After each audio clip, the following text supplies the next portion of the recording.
نحمده ونصلي على رسوله الكريم اما بعد فقد قال الله تبارك وتعالى كما ورد في سورة الحديد اعوذ بالله من الشيطان الرجيم بسم الله الرحمن الرحيم سابقوا الى مغفرة من ربكم وجنة عرضها كعرض السماء والارض اعدت للذين آمنوا بالله ورسله ذلك فضل الله يؤتيه من يشاء والله ذو الفضل العظيم صدق اللہ العظیم۔ جن مسلمانوں کے دلوں پر کچھ زنگ آ گیا تھا یا جن کے جوش جہاد میں، ذوق شہادت میں، جذبہ انفاق میں کمی آ گئی تھی، ان کی کچھ تنبیہ، زجر، کچھ مشفقانہ اور محبت بھری ڈانٹ ڈپٹ کے بعد انہیں ادھر متوجہ کیا گیا کہ شیطان لعین تمہیں تاخیر اور تعویق کے چکر میں ڈالے گا۔ ابھی یہ اور کر لو، ابھی وہ اور کر لو، ابھی ان ذمہ داریوں سے عہدہ برا ہو لو، پھر اپنے آپ کو ہمہ وقت پر اللہ کے دین کے لیے لگا دینا۔ اور یہ شیطان کا سب سے بڑا دھوکہ ہے۔ لہذا بڑا ہی جذباتی انداز ہے، الم یأن للذین آمنوا ان تخشع قلوبہم لذکر اللہ وما نزل من الحق۔ پھر انہیں دعوت دی گئی، اگر اپنے گریبان میں جھانکو اور دلوں کو ٹٹولو اور محسوس ہو کہ یہ دل کی بستی تو ویران ہے، اجڑی ہوئی ہے، یہاں وہ ایمان کی مثبت دولت، اس کی روشنی تو موجود نہیں ہے، تب بھی مایوس نہ ہو۔ اعلموا ان اللہ یحیی الارض بعد موتہا، اللہ مردہ زمین کو دوبارہ زندہ کر دیتا ہے، تمہارے نکاحوں کا مشاہدہ ہے۔ لہذا تم بھی کوشش کرو تو اپنی دلوں کی اس مردہ زمین میں اثر نو ایمان کی فصل اگا سکتے ہو اور وہ پوری طرح بہار دے گی۔ لیکن جیسے تم ہل چلاتے ہو، تمہیں اپنی دل کی اس زمین میں ایک ہل چلانا ہوگا، مال کی محبت کو کھود کھود کر نکالنا ہوگا۔ اس کے لیے صدقہ غریبوں، محتاجوں پر بھی، اور اللہ کے دین کے لیے قرض حسنہ۔ اب اس میں جو سب سے بڑی رکاوٹ ہے حیات دنیاوی، اس کی حقیقت کھول دی۔ اعلموا انما الحیات الدنیا لعب ولہو وزینۃ وتفاخر بینکم وتکاثر فی الاموال والاولاد۔ عام طور پر جب قرآن مجید میں یہ دنیا کی زندگی کو لہو و لعب کہا جاتا ہے تو لہو پہلے ہوتا ہے، لعب بعد میں۔ محاورہ ہے لہو و لعب۔ یہاں ترتیب بدلی ہوئی ہے، اس لیے کہ یہاں عمر کے ساتھ بڑھتے ہوئے مختلف سٹیجز کی بات ہے۔ ابتدائی زندگی میں کھیل ہی کھیل ہے، اس میں کوئی لذت، جنسی لذت یا کوئی اور لذت نہیں ہوتی، کھیل ہے، شغل ہے، مشغولیت ہے، مصروفیت ہے۔ پھر اس میں آتا ہے وہ خطرناک دور ایڈولسنس کا، ٹین ایجرز۔ اب معاملہ جو ہے بگڑنا شروع ہوتا ہے، لعب کے ساتھ لہو بھی، اور پھر اسی مرحلے پر زینت اور زیبائش۔ پھر انسان اپنی پوری جوانی کو پہنچتا ہے، یہ 30 برس کی عمر کے آس پاس انسان پھر تفاخر، دوسروں سے اپنے آپ کو اوپر کرنا، نمایاں کرنا۔ اس کے بعد ذرا عمر ڈھلنے لگتی ہے تو آدمی بڑا ہی حقیقت پسند ہو جاتا ہے، واقعیت پسند، ریئلسٹک۔ اب یہ کہ مال اور دولت اور اولاد یہ ختم نہیں ہوتی یہاں تک کہ انسان قبر میں جا کر اس کو اتار دیا جائے۔ یہ بات جو ہے آخری پارے کی صورت میں آئے گی، الہاکم التکاثر حتی زرتم المقابر۔ یہ جو آخری سٹیج ہے تکاثر فی الاموال والاولاد، یہ پھر پیچھا نہیں چھوڑتی۔ چاہے کسی کے پاس اتنی دولت ہو کہ 5 نسلیں 6 نسلیں پیٹ بھر کر کھا سکتی ہیں، پھر بھی ہوس حل من مزید، حل من مزید، مزید کے لیے۔ چاہے پاؤں جو ہے ظاہری طور پر بھی نظر آ رہا ہے کہ قبر کے اندر لٹکا کے بیٹھا ہوا ہے بڈھا یہ، لیکن مال کی ہوس، دولت کی ہوس یہ کبھی ختم نہیں ہوتی۔ الہاکم التکاثر حتی زرتم المقابر۔ اب یہ سارے حقائق واضح کرنے کے بعد اب پکارا جا رہا ہے، سابقوا الی مغفرۃ من ربکم، مسابقت کرو ایک دوسرے سے، آگے نکلو، بھاگو، دوڑو، جیسے تم دنیا میں مسابقت کر رہے ہو، اس کے ہاں یہ آ گیا، میرے ہاں کیوں نہ ہو۔ اس کے یہاں اتنا بڑا ٹی وی آ گیا، میرے ہاں کیوں نہ ہو؟ میرے بچے کیا کریں گے؟ جائیں گے وہاں دیکھیں گے، ان میں تو انفیورٹی کمپلیکس پیدا ہو جائے گا، فلاں ہو جائے گا، یہ ہو جائے گا۔ تو تم مسابقت کر رہے ہو دنیا میں، یہ جستجو ہے کہ خوب سے ہے خوب تر کہاں ہے، جستجو کہ خوب سے ہے خوب تر کہاں۔ تو یہ مسابقت تمہیں دنیا میں نہیں، دین میں کرو، جنت کے حصول کے لیے کرو۔ سابقوا الی مغفرۃ من ربکم، ایک دوسرے سے آگے نکلو، مسابقت کرو، دوڑ لگاؤ۔ کس چیز کی طرف؟ اپنے رب کی مغفرت کے حصول کے لیے اور اس جنت کے حصول کے لیے۔ ارضھا کعرض السماء والارض، جس کا پھیلاؤ ہوگا جو آسمان اور زمین کا ہے۔ بعض جگہ پر سماوات بھی آیا ہے۔ میرا گمان یہ ہے واللہ عالم کہ جو پہلی جنت بنے گی، نزل جس کو کہا گیا، وہ تو اسی زمین پر ہوگی، لیکن پھر اب مراتب کے اعتبار سے جیسے کہا گیا کافروں کے لیے آسمان کے دروازے نہیں کھولے جائیں گے، لیکن اہل ایمان کے لیے یہ دروازے کھلیں گے۔ یہ جو ارب گیلیکسیز ہیں، اور ہر گیلیکسیز میں کتنے سولر سسٹم ہوں گے، اور کتنے سولر سسٹم میں کتنی زمینیں ہوں گی، اتنی ایسی زمین بھی تو ہوگی نا جیسی بالکل ہماری زمین ہے، ہر سولر سسٹم میں ہوگی۔ سورج سے اتنے ہی فاصلے پر، اپنے سورج سے اتنے ہی فاصلے پر جتنے فاصلے پر کہ ہماری زمین ہے۔ یہ ساری جو اللہ نے تیار کر رکھی کس کے لیے؟ یہ ہے کہ جو اہل جنت کے لیے، وہاں جانے کے لیے ہمیں کوئی راکٹس کی ضرورت نہیں ہوگی، اللہ تعالیٰ لے کر جائے گا، جیسے کہ جبرائیل آتے ہیں، ساتویں آسمان سے زمین پر آتے ہیں۔ محمد رسول اللہ ایک مرتبہ زمین سے ساتویں آسمان پر ہو آئے ہیں، ہم بھی جائیں گے انشاءاللہ، جو بھی ہمیں سے کچھ نصیب ہوگا۔ کون کون سے؟ یہ جنت کا پھیلاؤ ہے پورے آسمانوں اور زمین کے برابر۔ اعدت للذین آمنوا باللہ ورسلہ، وہ تیار کی گئی ہے، سنواری گئی ہے، فرنش کی گئی ہے۔ اعداد کہتے ہیں کسی چیز کے لیے کسی چیز کو تیار کرنا، استعداد اسی سے بنا ہے، فلاں میں بڑی استعداد ہے۔ اعداد باب افعال ہے، تیار کی گئی ہے، سنواری گئی ہے، فرنش کی گئی ہے، ڈیکوریٹ کی گئی ہے۔ وَعِدَّتْ لِلَّذِينَ آمَنُوا بِاللَّهِ وَرُسُلِهِ، ان کے لیے جو ایمان لائے اللہ پر اور اس کے رسولوں پر۔ اور ذَلِكَ فَضْلُ اللَّهِ يُؤْتِيهِ مَن يَشَاءُ، یہ اللہ کا فضل ہوگا، جس کو بھی چاہے گا دے گا۔ وَاللَّهُ ذُو الْفَضْلِ الْعَظِيمِ، اللہ بڑے فضل والا ہے۔ اب ایک اور رکاوٹ جو ہوتی ہے اس راستے پر چلنے میں، راستہ یہ کیا ہے؟ اس کی ہدف آگے آ جائے گا، جہاد اور قتال اور انفاق کس کام کے لیے ہے، یہ اس سورہ مبارکہ کا کلائمیکس ہوگا جو آگے آئے گا۔ لیکن ایک اور رکاوٹ جو آتی ہے، یہ تکلیف آ جائے گی، یہ مصیبت آ جائے گی، یہ مسئلہ پیدا ہو جائے گا، یہ مشکل ہو جائے گی، یہ سارے خوف۔ وَلَنَبْلُوَنَّكُمْ بِشَيْءٍ مِّنَ الْخَوْفِ وَالْجُوعِ وَنَقْصٍ مِّنَ الْأَمْوَالِ وَالْأَنفُسِ وَالثَّمَرَاتِ لَتُبْلَوُنَّ فِي أَنفُسِكُمْ وَأَمْوَالِكُمْ وَلَتَسْمَعُنَّ مِنَ الَّذِينَ أُوتُوا الْكِتَابَ مِن قَبْلِكُمْ وَالَّذِينَ أَشْرَكُوا أَذًى كَثِيرًا، آزمایا تو جائے گا۔ اب اس کے لیے بتایا کہ ایک بہت بڑا نسخہ دیا جا رہا ہے۔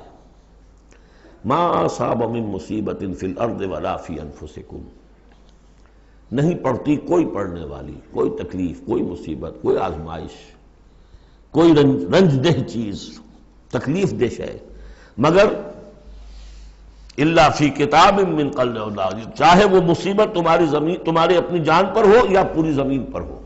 وہ بڑے پیمانے پر آیا، سیلاب آیا، زلزلہ آ گیا، ایک انسان کی اپنی ذاتی زندگی میں آیا، ایکسیڈنٹ کے اندر مجروح ہو گیا، کسی بیماری میں مبتلا ہو گیا۔ ما اصاب من مصیبت فی الارض ولا فی انفسکم الا فی کتاب من قبل ان نبرأ، وہ ایک کتاب میں درج ہے اس سے پہلے کہ ہم اسے ظاہر کریں۔ ان ذالک علی اللہ یسیر، یہ اللہ پر بہت آسان ہے۔ اللہ کا علم جو ہے اتنا محیط ہے ما کان و ما یکون کو، کہ جو کچھ ہونا ہے اس کے علم میں تو پہلے سے موجود ہے۔ تو تم اسے بڑا عجیب سمجھو گے، بہت مشکل سمجھو گے، اللہ پر یہ آسان ہے۔ یہ بات تمہیں کیوں بتا دی گئی؟ اس کا ایک نتیجہ نکلنا چاہیے، لِكَيْ لَا تَأْسَوْا عَلَىٰ مَا فَاتَكُمْ، تم افسوس نہ کیا کرو، مایوس نہ ہو جایا کرو اس چیز پر جو تمہارے ہاتھ سے جاتی رہے۔ حوادث سے، دنیا سے کوئی چیز اگر ہاتھ سے نکل گئی، موقع ہاتھ سے نکل گیا، اب بیٹھے ہیں پچھتا رہے ہیں، پیچ و تاب کھا رہے ہیں، میں اگر اس وقت یہ کام نہ کرتا، سیدھا چلا جاتا تو میرا کام بن جاتا، یہ نہ ہوتا، اس نے یہ کام رکاوٹ نہ ڈالی ہوتی تو یہ میرا کام بن جاتا۔ سوائے وہ پیچ و تاب کے کچھ حاصل نہیں۔ اور جسے یقین ہے کہ یہ ہونا ہی نہیں تھا، میرے لیے اللہ تعالیٰ کی طرف سے یہ شے طے نہیں تھی، بس بات ختم ہو گئی، اور اس کے میرے ہاتھ سے نکل جانے ہی میں کوئی خیر ہے۔ عسیٰ ان تحبوا شیئا وہو شر لکم وعسیٰ ان تکرہوا شیئا وہو خیر لکم واللہ یعلم وانتم لا تعلمون۔ میں تو جانتا نہیں، اللہ جانتا ہے۔ ما اصاب من مصیبت فی الارض ولا فی انفسکم الا فی کتاب من قبل ان نبرأها ان ذلک علی اللہ یسیر لکی لا تعصوا علی ما فاتکم ولا تفرحوا بما آتاکم۔ جو کچھ اللہ تمہیں دے دے اس پر اترایا مت کرو، اس لیے کہ وہ بھی آزمائش ہے، جو دیا ہے تمہیں اس میں آزمائش ہے، اس کو اکاؤنٹ فار کرنا پڑے گا، وہ لائبلٹی ہے۔ آپ کو معلوم ہے بیلنس شیٹ جب بنتی ہے تو جو کیپٹل ہوتا ہے وہ لائبلٹیز کے کھاتے میں آتا ہے۔ اتنا مال تھا تمہارے پاس، اب بتاؤ نا کیا کیا تم نے اس میں؟ تو اللہ جو کچھ دیتا ہے وہ لائبلٹی ہے، اس کو اکاؤنٹ فار کرنا ہوگا قیامت کے دن۔ تمہیں اتنا مال دیا تھا میں نے، تم نے کیا کیا؟ تمہیں اتنی ذہانت میں نے دی تھی، تم نے کہاں لگائی؟ یہ صلاحیتیں میں نے دی تھی، کہاں خرچ کی؟ دنیا بنانے میں یا آخرت بنانے میں؟ باطل کے نظام کی چاکری کرنے میں؟ آئی ایم ایف کی سروس ہو رہی ہے، اتنے بلین روپے تنخواہ مل رہی ہے، ٹھیک ہے، چاکری کس کی ہو رہی ہے؟ کس کے نظام کو چلا رہے ہو؟ کس کی رتھ میں گھوڑے بن کر جتے ہوئے ہو؟ غور کرنے کی بات ہے۔ بڑا ہمیں فخر ہوتا ہے فلاں شخص ورلڈ بینک کے اتنے عہدے پر پہنچ گیا، ہمارا عزیز اور ہمارا۔ کس کی چاکری ہو رہی ہے؟ لیفٹیننٹ بن گیا انگریز کی فوج میں، انگریز کی فوج میں۔ لِكَيْ لَا تَعْصَوْا عَلَىٰ مَا فَاتَكُمْ وَلَا تَفْرَحُوا بِمَا آتَاكُمْ۔ جو کچھ تمہارے ہاتھ سے جاتا رہے، نکل جائے، اس پر افسوس نہ کیا کرو، اور جو کچھ اللہ تمہیں دے دے اس پر اترایا نہ کرو، سوچا کرو۔ بلکہ امام احمد ابن حنبل رحمۃ اللہ علیہ کا معاملہ تو یہ ہوا تھا کہ جب وہ خلق قرآن کا مسئلہ چل رہا تھا تو جس زمانے میں کہ ان پر عتاب ہو رہا تھا حکومت کی طرف سے، جیل میں تھے، مارا جاتا تھا کہ کہو کہ قرآن مخلوق ہے، اور وہ کہنے کو تیار نہیں تھے۔ کہتے ہیں ایسی ایسی ماریں پڑی ہیں کہ ہاتھی کو بھی وہ مار پڑے تو وہ بلبلا اٹھے۔ کبھی آنکھوں میں آنسو نہیں آئے۔ اس کے بعد حکومت بدل گئی، اب جو نیا خلیفہ ہے اس کی رائے کچھ اور ہے، وہ اب خلق قرآن کا مسئلہ دفن ہو چکا۔ اب جو خلیفہ ہے اس کا ایلچی آیا ہے اشرفیوں کی کچھ تھیلیاں لے کر کے، یہ بادشاہ نے، خلیفہ نے آپ کے لیے بھیجی ہے۔ اب رو پڑے امام احمد بن حنبل، اے اللہ میں اس آزمائش کے قابل نہیں ہوں۔ یہ آزمائش بڑی سخت ہے۔ خطاب دے دے کر انگریزوں نے جو غداریاں کروائیں، پھر خطاب ملتے تھے نا، آنریری مجسٹریٹ بنتے تھے، لیکن کرتے کیا تھے وہ؟ اس قوم کے اندر انگریز کی اس حکومت کو چلانے اور اس کے پاؤں مضبوط کرنے اور جمانے کی جدوجہد۔ لِكَيْ لَا تَعْصَوْا عَلَىٰ مَا فَاتَكُمْ وَلَا تَفْرَحُوا بِمَا آتَاكُمْ وَاللَّهُ لَا يُحِبُّ كُلَّ مُخْتَالٍ فَخُورٍ۔ اللہ کو بالکل پسند نہیں ہے اترانے والے اور فخر کرنے والے۔ الَّذِينَ يَبْخَلُونَ، اور ظاہر بات ہے کہ جو مال کے اوپر اترائے گا وہ مال کو سنبھال کر رکھے گا، اسی کی بنیاد پر تو ہے اس کی اکڑ۔ الذین یبخلون ویامرون الناس بالبخل، جو خود بھی بخل سے کام لیتے ہیں اور لوگوں کو بھی بخل کا مشورہ دیتے ہیں کہ میاں ذرا ہاتھ روک کے رکھو، کیا کر رہے ہو؟ تم نے دونوں ہاتھ کھلے چھوڑ دیے ہیں، پتہ نہیں ہے تمہارے ہاں 4 بیٹیاں بھی ہیں، ان کے ہاتھ نیلے کرنے ہیں کہ نہیں؟ کہاں تم اللہ کے لیے اور اللہ کے دین کے لیے سب کچھ خرچ کرنے کے در پہ ہو گئے ہو؟ وَمَنْ يَتَوَلَّ فَإِنَّ اللَّهَ هُوَ الْغَنِيُّ الْحَمِيدُ، اور جو کوئی رخ پھیر لے گا، منہ موڑ لے گا، تو اللہ تعالیٰ تو غنی ہے اور حمید ہے، اسے کسی کے احتیاج نہیں ہے، وہ ستودہ صفات ہے۔ اب آ گیا ہے کلائمیکس اس سورہ کا۔ یہ آج کے ہم مسلمانوں کے لیے قرآن مجید کی اہم ترین آیت ہے۔ دین کا کانسیپٹ ہمارا کیا ہے؟ حکومت انگریز کی ہوتی رہے، ہمیں کیا نمازیں پڑھنی، روزے رکھنے ہیں۔ بہت بڑے عالم نے انگریز کے دور میں کہا تھا ہمیں کوئی ایسا کام نہیں کرنا چاہیے جس سے انگریزوں کو، ہمارے حاکموں کو تشویش ہو، اس لیے کہ انہوں نے ہمیں مذہبی آزادی دی ہوئی ہے، ہمیں وہ روکتے ہی نہیں، نمازیں پڑھو، داڑیاں رکھو، روزے رکھو، حج کرو، انگریز روکتا نہیں۔ جس پر پھر علامہ اقبال نے پھپتی چست کی تھی کہ ملا کو جو ہے ہند میں سجدے کی اجازت، ناداں یہ سمجھتا ہے کہ اسلام ہے آزاد۔ اسلام کہاں آزاد ہے؟ کیا قرآن کا قانون نافذ ہے؟ وہاں تو قانون فوجداری ہند ہے، ضابطہ دیوانی ہے ہند، ضابطہ دیوانی ہے، ضابطہ فوجداری کس کا؟ انگریز کا؟ کس کا قانون؟ اصل میں دین کا جو تصور تھا وہ ہمارا بگڑتا بگڑتا، تنگ ہوتا ہوتا، سکڑتا سکڑتا، پرورٹ ہوتا ہوا یہاں تک آ گیا ہے کہ چند ریچولز ہیں، چند رسومات ہیں، بس وہ دین ہے، باقی جو ہو سو ہو۔ یہاں ذرا اس آیت کو آپ دیکھیے، ایک تو یہ کہ اس اعتبار سے اہم ترین ہے کہ ہمارے اس تصور دین کو چیلنج کرنے والی، جھنجھوڑنے والی۔ دوسرا یہ کہ واقعہ یہ ہے کہ میں سمجھتا ہوں کہ پوری انسانی تاریخ میں ایسی ننگی اڑیاں انقلابی عبارت کہیں آپ کو نہ مل سکے جو اس ایک آیت میں ہے، اور ڈنکے کی چوٹ دھڑلنے کے ساتھ، not chewing the words، کھل کر بات کی۔ غور کیجئے کہ گھر سمجھیے، لقد ارسلنا رسلنا بالبینات، ہم نے بھیجا اپنے رسولوں کو واضح نشانیوں کے ساتھ، وانزلنا معہم الکتاب والمیزان، اور ہم نے ان کے ساتھ کتاب اتاری، میزان اتاری۔ یہ سب کچھ کس لیے کیا؟ لیقوم الناس بالقسط، تاکہ لوگ عدل پر قائم ہوں۔ یہ قرآن اس لیے اتارا کہ اس کی قرآن خوانی کی مجلسیں ہو جائیں، یا قرات کی محفلیں ہو جائیں، یا خطاطی کی نمائشیں ہو جائیں؟ اللہ اللہ خیر صلی 40 من کا قرآن ہم نے لکھ لیا ہے سونے کے تاروں سے، بہت تیر مارا ہے۔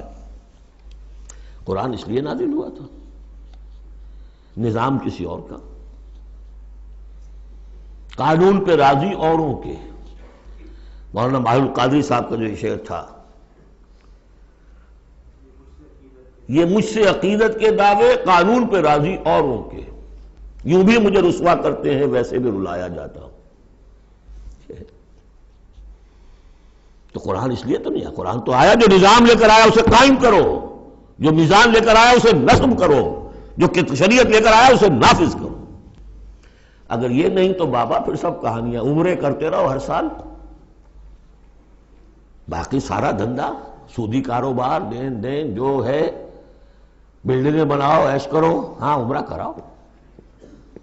گنگا نہا آیا جیسے ہندو پاک ہو گیا، ایسے عمرہ جو ہے کرائے پاک صاف ہو گیا۔ یہ ہے آپ کا دین، آج کا دین۔ غور کر لیجیے اس کو، نظام عدل و قسط۔ پھر ذرا نوٹ کیجئے، اب تو چونکہ ہم ترجمہ قرآن کرتے ہوئے کہاں تک، آخر تک پہنچ گئے۔ آل عمران میں فرمایا اللہ کیا ہے؟ قائما بالقسط۔ سورہ نساء میں فرمایا مسلمانوں تمہیں کس لیے ہم نے اٹھایا ہے؟ یا ایھا الذین آمنوا کونوا قوامین بالقسط شہداء للہ، عدل و انصاف کو قائم کرنے والے بن کر کھڑے ہو۔ سورہ مائدہ میں فرمایا یا ایھا الذین آمنوا کونوا قوامین للہ شہداء بالقسط۔ پھر سورہ شورى تو ابھی پڑھی ہم نے، زیادہ دور نہیں ہوئی، حضور سے کہا گیا کہ کہہ دو وَأُمِرْتُ لِأَعْدِلَ بَيْنَكُمْ، مجھے حکم ہوا ہے تمہارے مابین عدل قائم کروں، میں صرف واعظ کہنے نہیں آیا۔ اللہ الذی انزل الکتاب بالحق والمیزان، یہ بھی آیت سورہ شورى میں ہم پڑھ چکے ہیں، وہی کتاب اور میزان کا لفظ یہاں بھی آ گیا ہے۔ لقد ارسلنا رسلنا بالبینات وانزلنا معهم الکتاب والمیزان لیقوم الناس بالقسط، یہ عدل جو قرآن لے کر آیا یہ نظام عدل ہے، عدل و قسط ہے، اسے نافذ کرو۔ پھر وہ ہم پڑھ چکے سورہ مائدہ میں قل یا اہل الکتاب لستم علی شیء حتی تقیموا التوراۃ والانجیل وما انزل الیکم من ربکم، کہہ دیجئے نبی ان سے اے کتاب والو تمہاری کوئی حیثیت نہیں ہے جب تک کہ تم قائم نہیں کرتے تورات کو اور انجیل کو اور جو کچھ تمہارے اوپر نازل کیا گیا تمہارے رب کی طرف سے۔ یاد ہوگا کہ میں نے کہا تھا یہاں لفظ قرآن رکھ کر دیکھیے، قل یا اہل القرآن لستم علی شیء حتی تقیموا القرآن وما انزل الیکم من ربکم، اے قرآن والو تمہاری کوئی حیثیت نہیں ہے You have no face to talk to us. ہم سے دعائیں مانگ رہے ہو، ہم تمہاری دعائیں تمہارے منہ پر دے کر مارتے ہیں. تم نے وہ قرآن نافذ کیا یا اس کی تلاوت کی؟ تراویح میں سن لیا پورے رمضان میں ایک قرآن تو بڑا تیر مار دیا، کیا اس کا ایک حرف نہ سمجھاؤ؟ لقد ارسلنا رسلنا بالبینات وانزلنا معهم الکتاب والمیزان لیقوم الناس بالقسط. اور عدل کے راستے میں تو رکاوٹ ڈالیں گے وہ لوگ کہ جو ایکسپلائٹ کر رہے ہیں. جاگیردار کا بھی چاہے گا کہ جاگیریں ختم ہو جائیں، وہ تو ٹیکس دینے کو تیار نہیں، آپ کہتے ہیں جاگیرداری ختم ہو جائے. ہاں کوئی ہو سکتا ہے ایسا بھی جاگیردار شریف النفس، کوئی سرمایہ دار ایسا ہو سکتا ہے شریف النفس، لیکن شاذ ہوگا وہ، کوئی ہوگا، اکثر و بیشتر تو نہیں ہوگے. ابو بکر بھی ایمان لے آئے تھے، اونچے طبقے سے تھے، عثمان بھی ایمان لے آئے تھے، اونچے طبقے سے تھے، اکثر و بیشتر تو نہیں. اکثر و بیشتر تو ریزسٹ کریں گے، سٹیٹس کو چاہیں گے، وہ چاہیں گے نظام کے اندر کوئی تبدیلی نہ آئے. ہمارے اس کے ساتھ مفادات وابستہ ہیں، ہمارے انٹرسٹ ہیں، ویسٹڈ انٹرسٹ. ہمیں ان سے پریویلیجز ملی ہوئی ہیں اس نظام سے، نظام بدلے گا تو ہم گئے. ایسے لوگوں کی سرکوبی کے لیے ہم نے لوہا بھی اتارا ہے. وَأَنزَلْنَا الْحَدِيدَ فِيهِ بَأْسٌ شَدِيدٌ. ہم نے لوہا بھی اتارا ہے. یہی ایک ہی آیت چل رہی ہے، دوسری آیت نہیں ہے یہ. اسی لیے میں نے کہا تھا کہ اڑیاں ترین یہ عبارت ہے کہ انقلاب کے لیے کچھ سر کچلنے پڑتے ہیں، ورنہ نہیں انقلابات ہو. اور اس میں کوئی ریگریٹس نہیں ہے، اس میں کوئی معذرت نہیں ہے. جب یہ لوگ کہتے ہیں کہ وار فار پیس، اگر یہ کہتے ہیں کہ دنیا میں ہیومن رائٹس کے لیے ہم حملہ کر رہے ہیں، کیا مطلب ہے؟ تمہارا اپنا تصور ہے، عدل انسانی کا ایک تصور ہے، اس کے لیے تم طاقت بھی استعمال کر رہے ہو، لوگوں کا گھیراؤ کر رہے ہو، انہیں آئسولیٹ کر رہے ہو، سینکشنز لگا رہے ہو. کیوں؟ کہ تمہاری مرضی کے مطابق نظام انہوں نے کیوں نہیں بنایا. تو اہل ایمان کو اللہ نے ایک نظام دیا ہے، وہ اللہ کا دیا ہوا نظام ہے، وہ عدل و قسط پر مبنی ہے. اس نظام کو قائم کرنے کے لیے وہ اگر طاقت بھی ہوگا تو استعمال کریں گے. ہاں طاقت نہیں ہے تو ٹھیک ہے، پڑے ہوئے اس میں یہ کہ طاقت فراہم کرو، دعوت دو، لوگ جمع ہوں، اس کے لیے تن من دھن لگانے کا عہد کریں، ان کی تربیت ہو. محمد رسول اللہ کیا کر رہے تھے مکے میں 12 برس تک؟ وہ آپ نے طاقت تیار کی. وہ طاقت جو ہے پھر کوڑا بن گیا جب تو کوڑا دے کر مارا ہے باطل کے اوپر. بل نقذف بالحق علی الباطل فیدمغہ، ہم باطل کے اوپر حق کو مارتے ہیں جو اس کا بھیجا نکال دیتا ہے. فاذا ہوا زاہق، یہی ہوا. لیکن اس دوران میں، اس پروسیس میں اہل ایمان کو جانیں دینی پڑیں گی، تکلیفیں جھیلنی ہوگی، گھر بار چھوڑنے ہوں گے، جان و مال کے نقصانات برداشت کرنے ہوں گے. یہ ہے انقلابی عمل. وَأَنزَلْنَا الْحَدِيدَ فِيهِ بَأْسٌ شَدِيدٌ، ہم نے اتارا لوہا، اس میں بڑی جنگ کی صلاحیت ہے، ہتھیار بنتا ہے. وَمَنَافِعُ لِلنَّاسِ، لوگوں کے لیے کچھ اور منفعت بھی ہے. اصل میں تو یہ تلوار اور نیزے اور ڈھال کے لیے ہے، باقی یہ کہ چمٹا پھونکنی اور توا بھی تم نے بنا لیے، چلو کوئی بات نہیں. اب تو وہ چمٹا پھونکنی اور توے کا دور بھی گزر گیا. وَلِيَعْلَمَ اللَّهُ مَن يَنصُرُهُ وَرُسُلَهُ بِالْغَيْبِ، اللہ دیکھنا چاہتا ہے کہ کون ہے اس کے وہ وفادار بندے جو اس لوہے کی طاقت کو ہاتھ میں لے کر اللہ کی اور اس کے رسولوں کی مدد کرتے ہیں غیب میں ہونے کے باوجود. دین اللہ کا ہے اور اسے غالب کرنے کے لیے جو اللہ کے بندے میدان میں آ گئے گویا کہ وہ اللہ کے مددگار ہیں. یا ایھا الذین آمنوا کونوا انصار اللہ.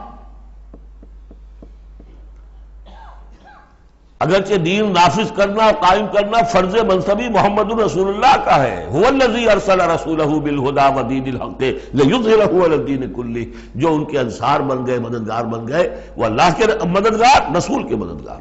یہ مضمون جب آئے گا ابھی نکھر کر، اور اس ایک آیت کی شرح سمجھ لیجئے کہ جو سورہ صف میں آئے گی.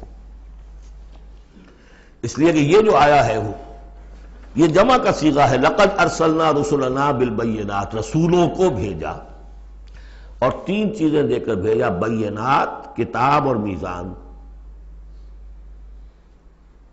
لقد ارسلنا رسلنا بالبینات ایک، وانزلنا معهم الکتاب نمبر 2، والمیزان نمبر 3، تاکہ عدل پر قائم ہو۔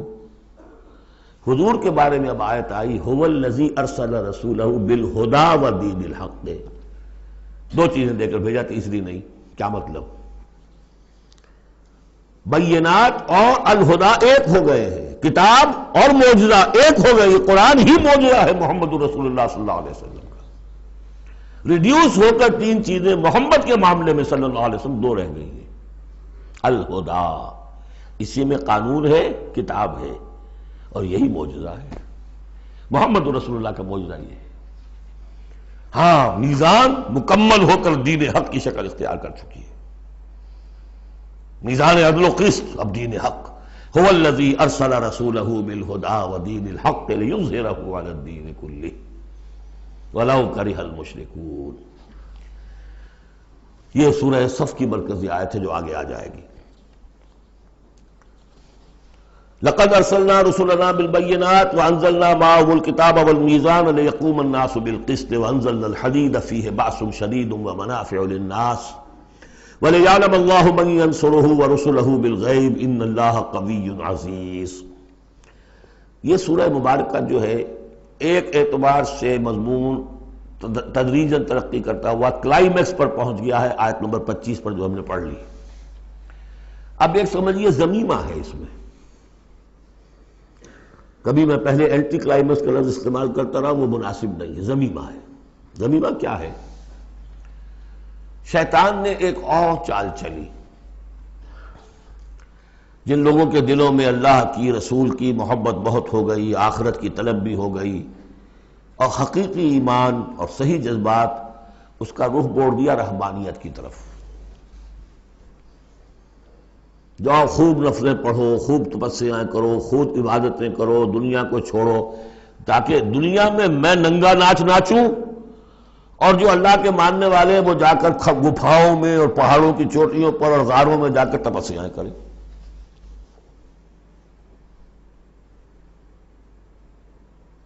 اس کی نفی ہو رہی ہے۔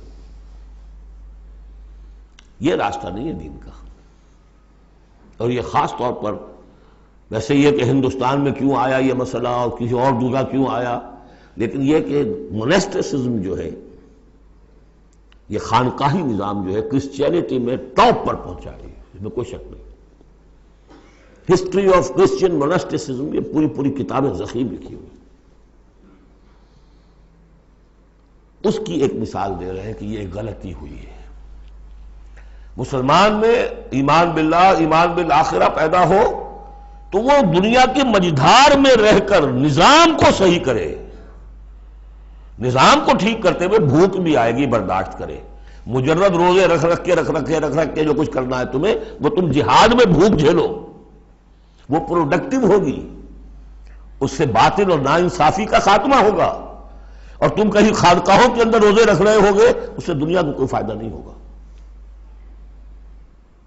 یہ زمین و آسمان کا فرق ہے، موناسٹسزم۔ یہی وجہ ہے کہ اسلام میں بھی جب بادشاہت آ گئی، ملوکیت کا جب آ گیا تو راستہ بڑھ گیا، باقی اب جاؤ چلے کھینچو، خانقاہیں آباد کرو، راج کرے گا خالصہ،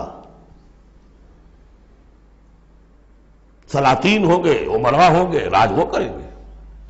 ہاں، تمہاری خانقاہ کو ہم اتنے گاؤں دے دیتے ہیں، اس کی آمدنی تمہاری خانقاہ پر صرف ہوگی، جو تمہارے مرید وغیرہ آئیں اور وہاں لنگر چلتا رہے، اس کے لیے کھانا ہو جائے۔ لیکن یہ حکومت کے معاملات جو ہیں، ان کے بارے میں بات نہ کرنا۔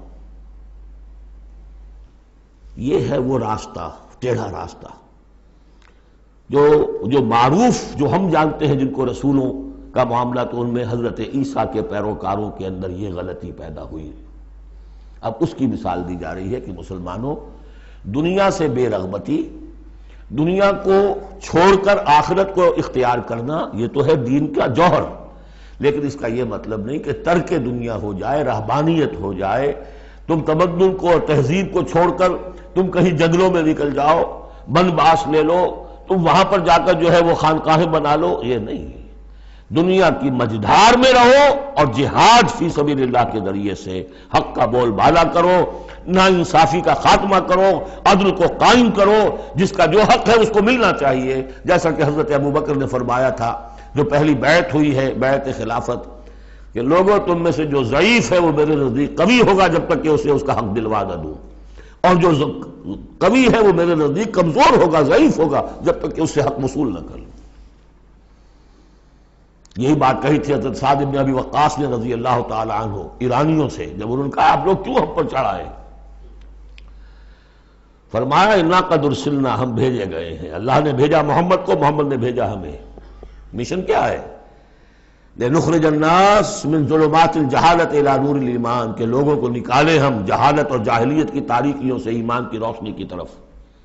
وَمِن جَوْرِ الْمُلُوكِ إِلَىٰ عَدْلِ الْإِسْلَام، بادشاہوں کے ظلم و ستم کے پنجوں سے نجات دلا کر اسلام کے عادلانہ نظام سے روشناس کریں. یہ ہمارا مشن ہے. لہذا آپ دیکھیے اس بات کو واضح کرنے کے لیے تمہید شروع ہوئی. وَلَقَدْ أَرْسَلْنَا نُوحًا وَإِبْرَاهِيمَ، ہم نے ہی بھیجا تھا نوح کو بھی اور ابراہیم کو بھی. وَجَعَلْنَا فِي ذُرِّيَّتِهِمَا النُّبُوَّةَ وَالْكِتَابَ، اور ہم نے ان دونوں کی نسل میں رکھ دی نبوت اور کتاب. حضرت نوح کی بات ظاہر بات ہے کہ ان کی نسل ہی چلی ہے، لہذا نبوت بھی ان کی نسل میں چلی. لیکن ان کی نسل حضرت سام کی نسل بھی ہے، حضرت حام کی نسل بھی ہے، حضرت یافس کی نسل بھی ہے. تو یقیناً حضرت نوح اور حضرت ابراہیم کے مابین تو انبیاء اور رسل تینوں نسلوں میں آئے، حام کی نسل میں بھی، یافس کی نسل میں بھی، سام کی نسل میں بھی. قرآن مجید میں صرف سامی رسولوں کا تذکرہ ہے. البتہ ابراہیم کے بعد پھر جو آئے ہیں وہ حضرت ابراہیم کی نسل میں آئے ہیں، اور حضرت ابراہیم چونکہ اب سے تقریباً 5000 برس قبل کے ہیں، اور ان کی اولاد کہاں کہاں تک گئی ہے یہ بالکل اپنی جگہ پر ایک تحقیق کا موضوع ہے. لیکن نبی ان کے بعد آئے ہیں ان کی نسل میں. وَلَقَدْ أَرْسَلْنَا نُوحًا وَإِبْرَاهِيمَ وَجَعَلْنَا فِي ذُرِّيَّتِهِمَا النُّبُوَّةَ وَالْكِتَابَ فَمِنْهُمْ مُهْتَدٍ وَكَثِيرٌ مِّنْهُمْ فَاسِقُونَ. اب ان کی نسل کے اندر بہت سے ہیں ہدایت یافتہ بھی ہیں، لیکن بہت سے کثیر جو ہے وہ فاسق ہیں. یہ تمہید ہے کس بات کے لیے؟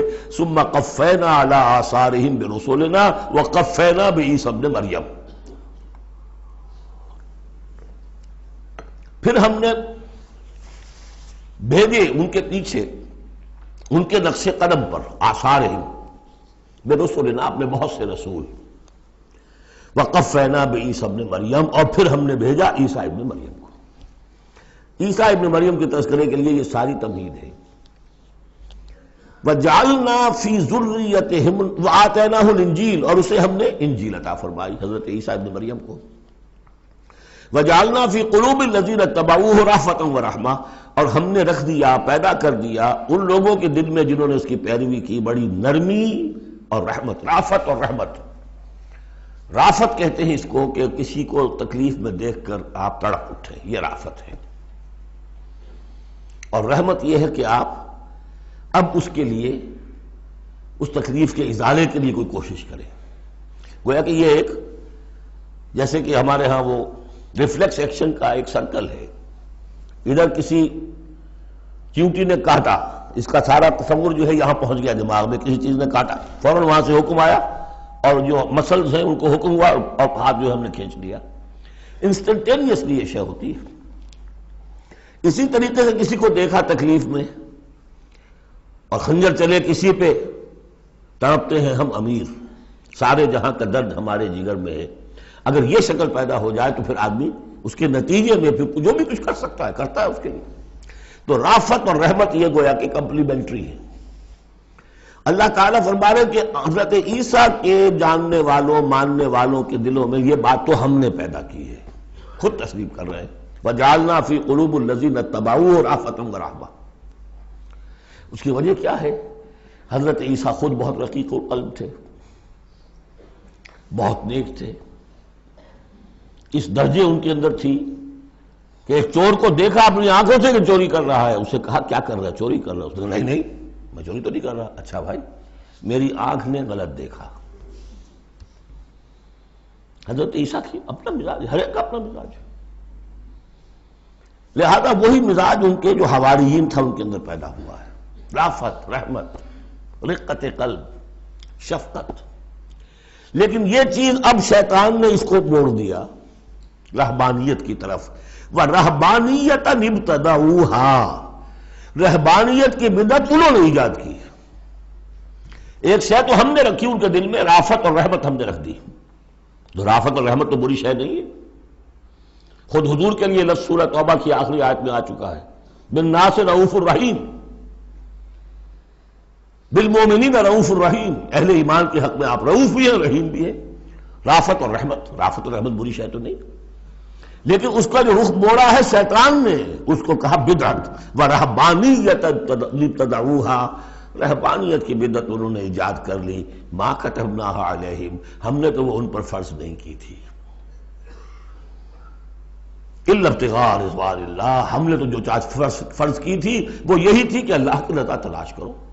اللہ کی رضا تلاش کرنے میں ایک راستہ یہ ہے، نفس کشی، سیلف انہیلیشن، تپسیاں، ریاضتیں، رہبانیت، ترک دنیا، تجرد کی زندگی، شادی بیاہ نہیں کرنی، لیکن یہ غلط راستہ تھا۔ اللہ کی رضا کا راستہ کیا ہے؟ وَابْتَغُوا إِلَيْهِ السَّبِيلَ وَجَاهِدُوا فِي سَبِيلِ اللَّهِ بِأَمْوَالِكُمْ وَأَنفُسِكُمْ، یہ راستہ ہے جو اللہ چاہتا ہے، باطل کو بلیابیٹ کرنے کے لیے، حق کو غالب کرنے کے لیے، ظلم کے خاتمے کے لیے، عدل و قسط کو قائم کرنے کے لیے۔ سختیاں جھیلو، تکلیفیں برداشت کرو، بھوک برداشت کرو، فاقے برداشت کرو، جان و مال کا نقصان برداشت کرو، یہ ہے کہ جو اللہ کی رضا جوئی کا راستہ ہے جو اللہ نے سکھایا ہے۔ ہاں شیطان نے موڑ دیا کہ ان کی نیکی اب تمدن سے مڑ کر ادھر چلی جائے، تاکہ یہاں تمدن کا میدان میرے لیے ننگا ناچ میں ناچوں، مجھے کچھ پوچھنے والا نہ ہو۔ فَآتَيْنَا الَّذِي فَمَا رَعَوْهَا حَقَّ رِعَایَتِهَا، پھر ایک اور دوہرا جو ان کے اوپر چارج شیٹ ایک اور ہے، پھر وہ رعایت بھی نہیں کر سکے اس کی جیسی کہ رعایت کرنی چاہیے تھی۔ ایک دفعہ آدمی طے کر لے میں ساری عمر شادی نہیں کروں گا، مجرد رہوں گا، یہ تو آسان ہے، اس کو نبھانا تو آسان نہیں ہے۔ اللہ نے انسان میں جنسی جذبہ رکھا ہوا ہے، نتیجہ کیا نکلا؟ وہ تو جو کتابیں میں نے بتایا ہے کہ یہ موٹی موٹی ضخیم کتابیں جو ہے ہسٹری آف کرسچین موناسٹسزم پر، ان میں پڑھ لیجیے اب کیا ہوتا تھا۔ کہنے کو راہب ہے اور راہبائیں ہیں، اور زنا ہو رہا ہے، حرامی بچوں کی پیدائش ہو رہی ہے، اور ان کے تہخانوں کے اندر قبریں بن رہی ہیں۔ وہ تہخانے جو ہوتے تھے راہب خانوں کے، وہ حرامی بچوں کے قبرستان ہوتے تھے۔ آخر فطرت کا راستہ ہے، دریا کے آگے آپ بند باندھیں گے کیا کریں گے؟ کوئی راستہ اس کا ایک اور بنائیے تو پھر بند باندھ سکتے ہیں نا، چلتے دریا میں کیسے بنا دیں گے؟ وہ اسلام نے راستہ دیا ہے، حلال راستہ ہے، جائز راستہ ہے، شادی کرو، اپنے جنسی جذبے کی تسکین کا سیدھا سامان جو ہے وہ تمہارے لیے موجود ہے۔ جہاں وہاں قدغن آ جائے گی حرام خوری ہوگی، پانی کے آگے بہاؤ کریں تو پانی کہیں نہ کہیں سے راستہ نکال لے گا، یہی ہوا۔ وہ جمی سواگت ہو آج کی دنیا کے یا کوئی بھی ہو، پھر جن کے سکینڈلز آتے ہیں، اور کون بچا ہوا تو شاذ کوئی ہوگا، اس لیے کہ خود وہ کہتے ہیں، انہی کا ایک آدمی ہے، شاہدہ شاہد من اہلہا، جب فرائیڈ جو ہے انہی کا آدمی وہ کہتا ہے کہ یہ سب سے زیادہ پوٹنٹ ہے موٹیو انسان کا، the most potent motive in human beings is sex. حالانکہ غلط ہے، یہ مغربی حکماء کے میں سے کسی کی نظر کہیں جم گئی، کسی کا کہیں جم گئی۔ مارکس کو پیٹ نظر آیا، معاشی جذبہ جو ہے انسان کا، اس کو سیکس نظر آیا، ایڈلر کو دی ارج ٹو ڈومینیٹ، تفوق، خود میں تفوق۔ یہ ساری چیزیں اپنی جگہ پر پارشل ٹروتھس ہیں، سب ٹھیک ہے، لیکن بہرحال جو اتنا بڑا جذبہ ہے اس کے آگے آپ ایک غیر فطری اگر بند باندھیں گے تو اس کا نقصان کیا ہوگا؟ فما رعوها حق رعایتها، تو پھر وہ رعایت بھی نہ کر سکے، اس کی حفاظت نہ کر سکے، اس کا حق ادا نہ کر سکے، اس کو نبھا نہ سکے جیسا کہ نبھانے کا حق تھا۔ فآتینا الذین آمنوا منہم اجرہم، تو ان میں سے جو لوگ ایمان لے آئے، یعنی یہ کہ جو بھی مسلمان ہو گئے، یہ بھی مانی ہے، یا اپنے اپنے زمانے میں حضور صلی اللہ علیہ وسلم سے کی بعثت سے پہلے جو لوگ بھی تھے صاحب ایمان ان میں، ان کے لیے ان کا اجر ہے۔ وَكَثِيرٌ مِّنْهُمْ فَاسِقُونَ، لیکن ان کی بھی اب اکثریت جو ہے فاسقوں پر مشتمل ہے۔ یا ایھا الذین آمنوا اتقوا اللہ وآمنوا برسولہ، اس کے دو مفہوم ہیں. ایک تو یا ایھا الذین آمنوا اہل ایمان، مسلمانوں سے خطاب ہے. اہل ایمان اللہ کا تقوی اختیار کرو اور اللہ کے رسول پر ایمان کو پختہ کرو. لقد کان لکم فی رسول اللہ اسوۃ حسنہ. ان کی زندگی میں دیکھو کیا توازن تھا. انہوں نے ترک دنیا تو نہیں کی، شادیاں کی، بھرپور زندگی گزاری ہے، ان کی اولاد بھی تھی، کتنی بیٹی کتنی بیویاں تھیں. ہاں اس کے باوجود پوری زندگی لگی ہے دین کے غلبے کی جد و جہد میں. یہ اسوہ ہے، یہ آئیڈیل ہے تمہارے لیے، یہ نمونہ ہے، ان کی پیروی کرو. لقد کان لکم فی رسول اللہ اسوۃ حسنہ.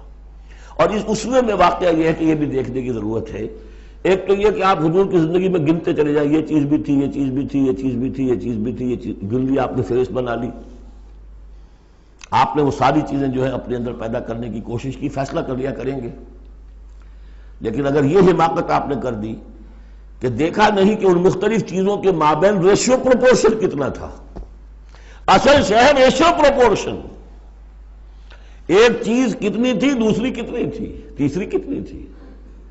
اگر ریشیو پروپورشن ڈسٹرب ہو جائے گا تو اس وقت ختم ہو جائے گا. جیسے نسخے کے اندر 4 دوائیں ہیں، ایک تولہ بھر ہے، ایک ماشا بھر ہے، ایک فرض کیے چھٹانک بھر ہے، اور آپ نے وہ چھٹانک والے کو تولہ کر دیا، تولے کو چھٹانک کر دیا، تو نسخہ شفا کے بجائے نسخہ ہلاکت بن جائے گا. تو محض یہ ثابت کر دینا، یہ ثابت ہے، فلاں حدیث سے ثابت ہے، یہ ایک بات ہے، صحیح ہے. لیکن یہ دیکھیے کہ حضور کا مجموعی جو طرز عمل ہے، آپ کا جو رویہ ہے، زندگی جو آپ نے گزاری ہے، اس میں ٹائم ایلوکیشن کیا تھا، اس میں ریسورسز کی ایلوکیشن کدھر تھی، اس میں اب پرائرٹیز کس کو تھی، کیا چیز جو تھی وہ پرائمری تھی، کیا سیکنڈری تھی. اگر یہ چیزیں بھی ملحوظ نہ رکھی گئیں تو اسوہ نہیں رہے گا، وہ کچھ اور بن جائے گا. لہذا یہاں زور جو ہے وہ آمنوا برسولہ. اور ایک بات یہ ہے کہ یہاں پر اہل کتاب کو بھی خطاب کیا جا رہا ہے کہ ان میں سے بھی جن لوگوں کے دلوں کے اندر ابھی کوئی رمق تھی ایمان کی، سابقہ ایمان کی، ان کو پکار کر کہا جا رہا ہے یا ایھا الذین آمنوا اتقوا اللہ وآمنوا برسولہ. اللہ کو تو تم مانتے ہو پہلے سے، اس کا تقوی اختیار کرو. اب تمہارے لیے بڑا امتحان یہ کہ اس رسول پر بھی ایمان لاؤ. اور اگر تم اس رسول پر بھی ایمان لاؤ گے، یؤتکم کفلین من رحمتہ، تمہیں دوہرا دے گا اپنی رحمت میں سے حصہ. اہل کتاب جو ایمان لائے حضور پر، ان کے لیے دوہرا اجر ہم پڑھ چکے ہیں پہلے، یہ سورہ قصص میں آ چکا ہے. وَيَجْعَلْ لَكُمْ نُورًا تَمْشُونَ بِهِ. اب یہ دونوں کو کور کرے گا. اگر تم نے رسول پر ایمان پختہ رکھا، اسی لیے جو میں زور دیتا ہوں کہ منہج انقلاب نبوی تلاش کیجئے. آپ حضور نے کیسے انقلاب برپا کیا؟ محض اقامت دین کی جد و جہد کے لیے تن من دھن لگا دینا، یہ پہلا قدم ہے. اللہ مجھے اور آپ کو توفیق دے کہ ہم اس کا فیصلہ کریں. پھر مرحلہ آئے گا کس طریقے پر کریں. وہ منہج اگر انقلاب نبوی کا نہیں ہے، خلاف پیمبر کسے راہ گزید کہ ہرگز بمنزل نہ خواہد رسید. اگر پیغمبر کے راستے سے ہٹ کر کوئی راستہ اختیار کیا، کبھی منزل تک نہیں پہنچ سکو گے.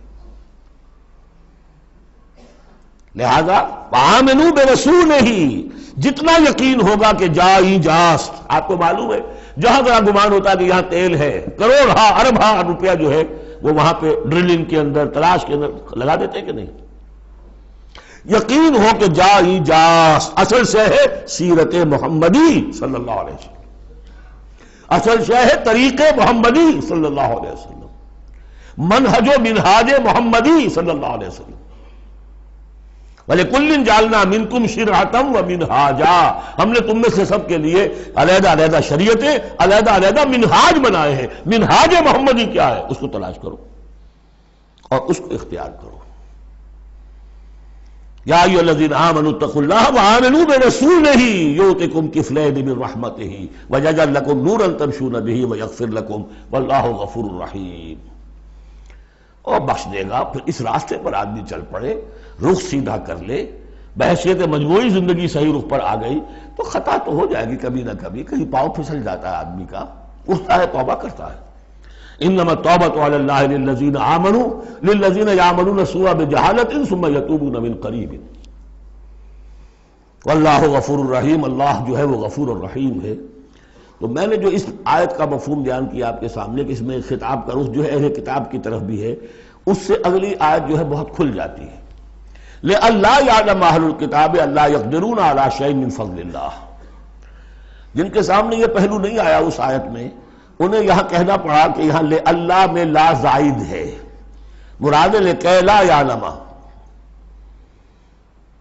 اگر تو وہ آیت صرف مسلمانوں سے خطاب کر رہی ہے تو انہوں نے ترجمہ کیا تاکہ اہل کتاب کو اچھی طرح معلوم ہو جائے کہ اب انہیں کوئی قدرت حاصل نہیں ہے اللہ کے فضل پر،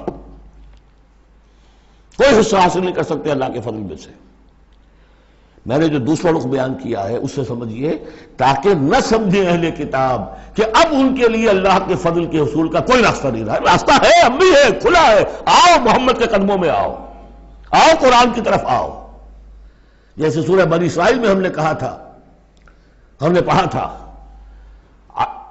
عسیٰ ربکم ان یرحمکم وان عدتم عدلا وجعلنا جہنم للکافرین حصیرا، اب بھی تمہارا رب تم پر رحمت کرنے کے لیے تیار ہے۔ تم تھے لاڈلے تھے، اس میں کوئی شک نہیں، اب تم راغب درگاہ ہو گئے ہو اپنے طرز عمل کی وجہ سے، اپنے کردار کی وجہ سے، لیکن اب بھی تمہارا رب تم پر رحمت فرمانے کے لیے آمادہ ہے۔ عسیٰ ربکم ان یرحمکم وان عدتم عدلا، اور اگلی آیت کیا ہے؟ ان ھذا القرآن یہدی للتی ہی اقوم، رحمت خداوندی کا شاہ درا اب یہ قرآن ہے، یہاں سے داخل ہو۔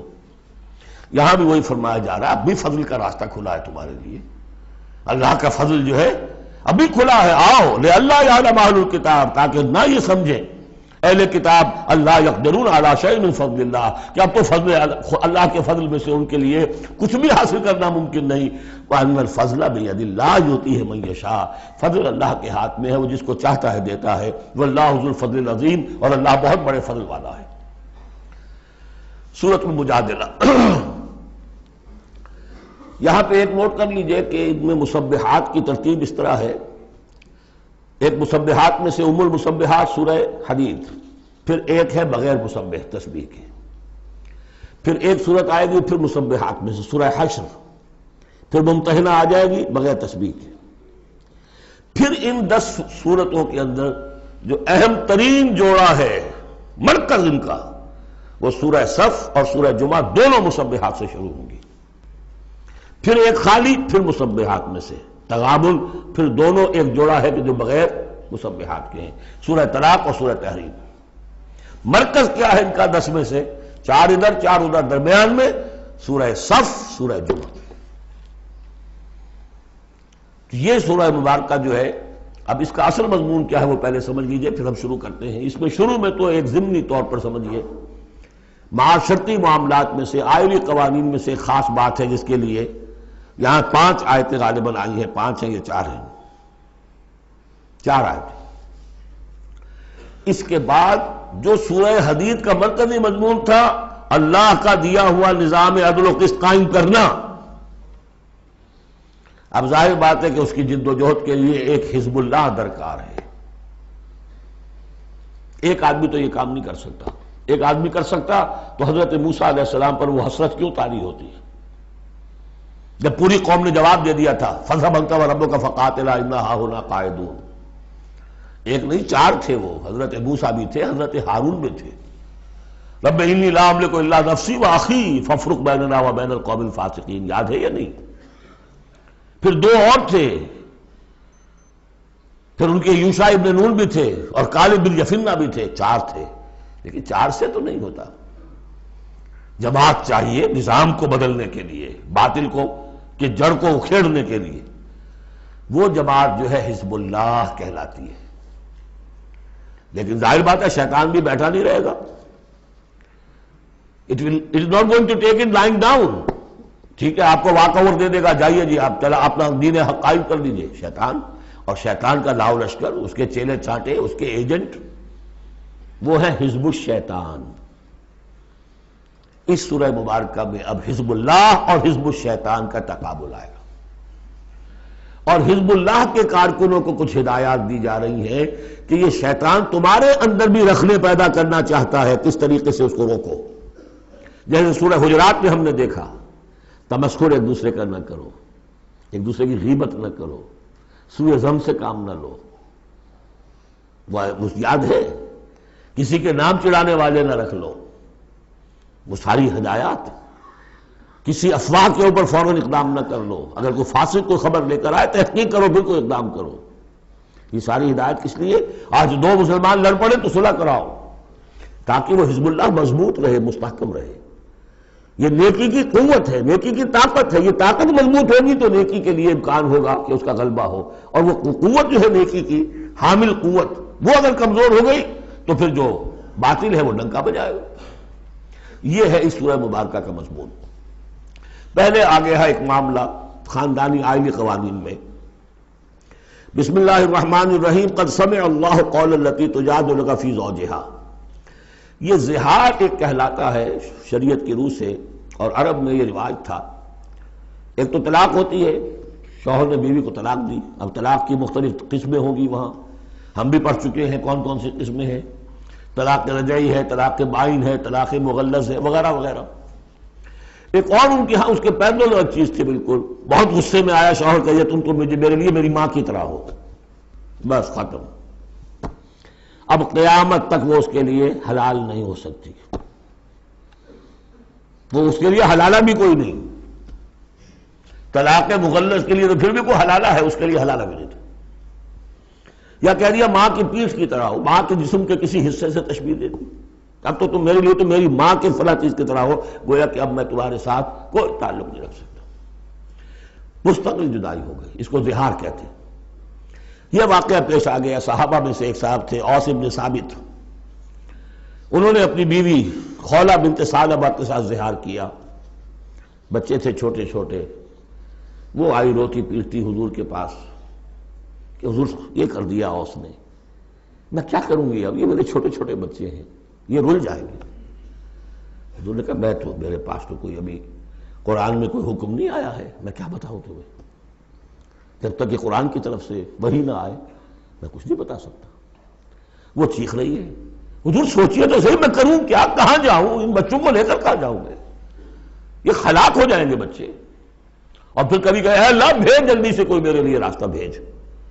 اس کیفیت میں پھر یہ وحی نازل ہوئی، قد سمع اللہ قول التی تجادلک فی زوجہا، اللہ نے سن لی ہے اس عورت کی بات جو اے نبی آپ سے جھگڑ رہی ہے اپنے شوہر کے بارے میں، وتشتکی الی اللہ، اور اسی میں وہ اللہ سے فریاد بھی کر رہی ہے کہ اللہ میرے لیے راستہ پیدا کر۔ واللہ یسمع تحاورکما، اور اللہ سن رہا تھا اے نبی آپ کے اور اس کے مابین جو گفتگو ہو رہی تھی، جو کنورسیشن ہو رہی تھی۔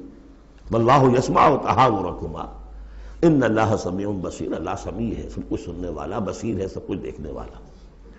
لہذا اب اس خولہ بنت ثعلبہ کی فریاد پر اللہ تعالیٰ کی طرف سے جو رحمت کا دریا جوش میں آیا، مستقل قانون کی حیثیت سے قانون شریعت میں یہ چیز شامل کر دی گئی۔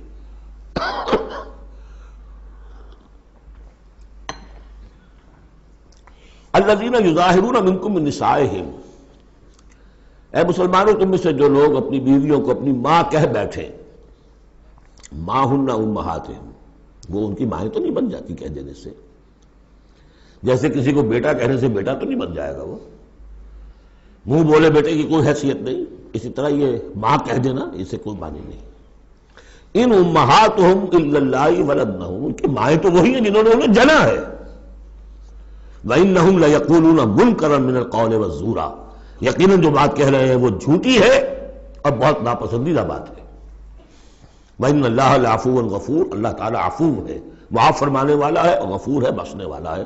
چونکہ ابھی تک یہ رواج تھا، چل رہا تھا، لہذا اگر اوس سے یہ بات ہو گئی ہے تو اللہ معاف کرے گا انہیں، اور جس سے بھی ہوئی ہے اس وقت اللہ معاف کرے گا، لیکن اب جو ہے قانون آ رہا ہے۔ والذین یظاہرون من نسائہم ثم یعودون لما قالوا، وہ لوگ کہ جو اپنی بیویوں کو اپنی ماں سے یا اپنی ماں کے جسم کے کسی حصے سے تشبیہ دے بیٹھے اور پھر وہ لوٹنا چاہیں، اعادہ کرنا چاہیں لما قالوا، جس بات کو انہوں نے کہا تھا اسے واپس آنا چاہیں، فتحریر رقبۃ من قبل ان یتماسا، تو ایک غلام کو آزاد کرنا ہوگا اس سے پہلے کہ وہ آپس میں ایک دوسرے کو مس کریں۔ ذالکم توعدون بہ، گویا کہ کفارہ بتا دیا اللہ تعالیٰ نے، اس کا کفارہ ادا کرو اور بس بات ختم۔ ذالکم توعدون بہ، یہی ہے جس کا کہ تمہیں واعظ کہا جا رہا ہے، نصیحت کی جا رہی ہے، ہدایت دی جا رہی ہے۔ واللہ بما تعملون خبیر، اور جو کچھ تم کر رہے ہو اللہ اس سے باخبر ہے۔ فمن لم یجد، تو جو کوئی نہ پائے، کوئی غریب آدمی ہے جس سے کہ یہ حرکت ہو گئی ہے اور وہ ایک اب اس کے پاس کوئی غلام نہیں ہے، اب غلام خریدے پھر آزاد کرے، اس کے پاس پیسہ نہیں ہے۔ فمن لم یستطع، فمن لم یجد فصیام شہرین متتابعین من قبل یتماسا، جس کے پاس نہ ہو یہ اتنی مقدرت تو وہ 2 مہینوں کے روزے رکھے متواتر لگاتار، اس سے پہلے کہ وہ آپس میں ایک دوسرے کو چھوئیں۔ اب یہ بھی بہت سخت سزا ہے، 2 مہینے کے روزے متواتر، بیچ میں کوئی چھوٹے نہ۔ فمن لم یستطع، ایسا بھی ہو سکتا ہے کسی میں اتنی ہمت نہ ہو، کوئی اتنا ضعیف ہے، کوئی بیمار ہے، کسی کو ڈائبٹیز ہے، کچھ اور ہے، وہ روزے نہیں رکھ سکتا۔ فمن لم یستطع فاطعام 60 مسکینا، تو 60 مسکینوں کو کھانا کھلانا، ایک روز کی روزی جو ہے، اور وہ ہو بھی من اوسط ما تطعمون اہلیکم، وہ کھانا ہوگا جو تم اپنے اہل و عیال کو کھلاتے ہو، وہ اوسط کھانا۔ ذالک لتؤمنوا باللہ ورسولہ، یہ اس لیے ہے تاکہ تم یقین کرو اللہ پر، اس کے رسول پر۔ میں کافی عرصے تک اور کافی تلاش بھی میں نے کیا کہ اس کا مفہوم کیا ہے، یہ تمہیں دیا جا رہا تاکہ تم ایمان رکھو اللہ پر، اس کے رسول پر، کیا مطلب ہوا؟ بات سمجھ میں آ گئی۔ واقعہ یہ کہ جب کوئی شخص کفارہ ادا کرتے ہوئے یہ سختی جھیلتا ہے اس خیال کے ساتھ کہ اللہ کا قانون ہے، تو اس کے ایمان میں اضافہ ہوتا ہے، یقین بڑھے گا، اس کو مشقت کر رہا ہے۔ جیسے کہ ایمان سے عمل صالح پیدا ہوتا ہے، عمل صالح سے بھی ایمان پیدا ہوتا ہے۔ یہی بات سورہ حجرات میں ہم دیکھ آئے تھے، یمنون علیک ان اسلموا قل لا تمنوا علی اسلامکم بل اللہ یمن علیکم ان ہداکم للایمان ان کنتم صادقین۔ ایمان کے راستے پر اللہ تمہیں لے آیا ہے، اسلام میں داخل ہو گئے ہو تو ایمان تک بھی پہنچ جاؤ گے، اور یہ اللہ کا بڑا احسان مانو۔ تو فرمایا ذالک لتؤمنوا باللہ ورسولہ، یہ اس لیے ہے تاکہ تم ایمان پوری طرح تمہارے اندر ایمان اور راسخ ہو جائے اللہ پر اور اس کے رسول پر۔ وتلک حدود اللہ، یہ اللہ کی حدود ہے۔ وللکافرین عذاب علیم، اور کافروں کے لیے بہت دردناک عذاب ہے۔ بارک اللہ لی ولکم فی القرآن العظیم ونفعنی وإیاکم بالآیات والذکر الحکیم۔